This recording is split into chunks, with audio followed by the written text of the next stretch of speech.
Bonjour à tous, nous poursuivons aujourd'hui avec la 7e Mishnah et on termine ainsi le premier Pérek de Masechet Ta'anit. Nous avons vu lorsque la pluie ne tombe pas en hiver, lorsqu'arrive le 17 Rejvan, les Talmidei Chachamim commencent par 3 jours de jeûne, lorsqu'arrive le mois de Kislev et que la pluie n'est toujours pas tombée, c'est l'ensemble de la communauté qui va jeûner 3 jours de jeûne, lundi, jeudi, lundi. Si malgré tout la pluie ne tombe toujours pas, le Bédin va décréter encore 3 jours de jeûne plus chamourim, plus strict, où on doit commencer le jeûne depuis la veille. Si malgré tout la pluie ne tombe pas, il y avait encore 7 jours de jeûne. À chaque fois c'était lundi, jeudi. Et dans ces 7 derniers, nous avons vu qu'on sonnait le chauffard, qu'on fermait les magasins. Et la Mishnah poursuit Avro et Lovelo Naanu. Si tous ces jours de jeûne sont passés et que nous n'avons pas, les essais n'ont pas été répondus, la pluie ne tombe toujours pas, alors, Memaatim Bemasa Umatan, on doit diminuer même dans les transactions, c'est-à-dire, nous explique les Mefarshim, même si on doit préparer un mariage, on va, tous ces achats de simcha, de joie, on va les diminuer. On achètera moins que ce qu'on avait l'habitude pour un mariage. On fera moins de dépenses. De même, on diminuera dans les binyan, dans la construction.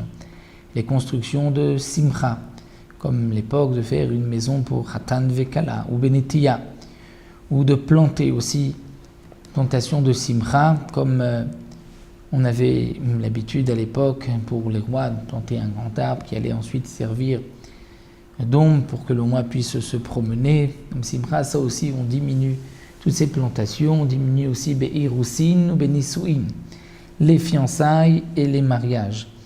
C'est-à-dire on ne se fiance pas, et les fiançailles de l'époque c'était les kiddushin, de donner la bague, et les nisuim aussi, les mariages, on les annulait pendant cette période, et comme le Mefarshim précise, il s'agit de celui qui a déjà accompli la mitzvah de Piria Verivia, sinon, quelqu'un n'a pas encore accompli la mitzvah, il pourra se marier. Et on diminue aussi Bishelat Shalom Ben Adam Lachavero. On ne salue pas son prochain.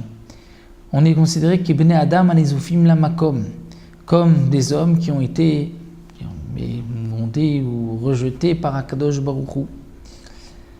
Malgré tout, Ayechidim, Chosrim Mitanim, les particuliers, les Talmidei Chachamim, vont reprendre des jours de jeûne. Vont jeûner encore lundi, jeudi, lundi, Nissan, jusqu'à ce que le mois de Nissan se termine. Le mois de Nissan clôture la fin de l'hiver. Si Yatsa Nissan velo yarduk shamim, si le mois de Nissan est sorti, terminé, et que les pluies ne sont pas tombées, alors dans ce cas-là, Siman Klala, c'est un signe de malédiction. Et que même si la pluie tombait au mois de Nissan, c'est une malédiction, chez les Marloketse Chitimayom, parce que c'est marqué dans le passage au mois de Nissan, c'est déjà le moment de la moisson, de couper le blé. Donc lorsque, comme le précise le Barthénora, la pluie n'est pas tombée avant le mois de Nissan, c'est là que c'est un Siman Klala. Mais dans le cas où la pluie est tombée avant, même si elle tombe pendant le mois de Nissan, ce n'est pas un Siman Klala. Donc tous ces dynimes-là, précise le Barthénora, que nous avons vu, c'est en Eretz Israël, mais dans les autres pays, en vérité, tout dépend de la période du pays. Si la pluie tombe à un endroit en été, c'est-à-dire que l'été, les saisons sont inversées, alors chacun demandera bien sûr la pluie dans la saison qui correspond, dans la période, correspond à la saison où on a besoin de pluie. Et si ces périodes ont été dépassées et que la pluie n'est pas tombée, donc dans les autres pays, on procédera aussi de même, on priera, on jeûnera. Donc les dates qui sont marquées ici, du mois de Cheshvan, Kislev, Nissan, ça c'est pour Eretz Israël uniquement.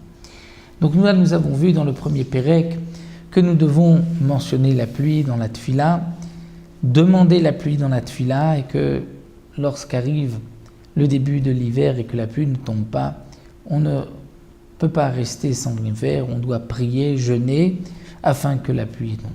Nous verrons dans le Pérek qui suivra, dans le Pérek Bet, quel était le Seder, la procédure dans ces moments de jeûne, quelles étaient les prières, qu'est-ce que les ministres disaient, ça nous le verrons Zrat Hashem par la suite.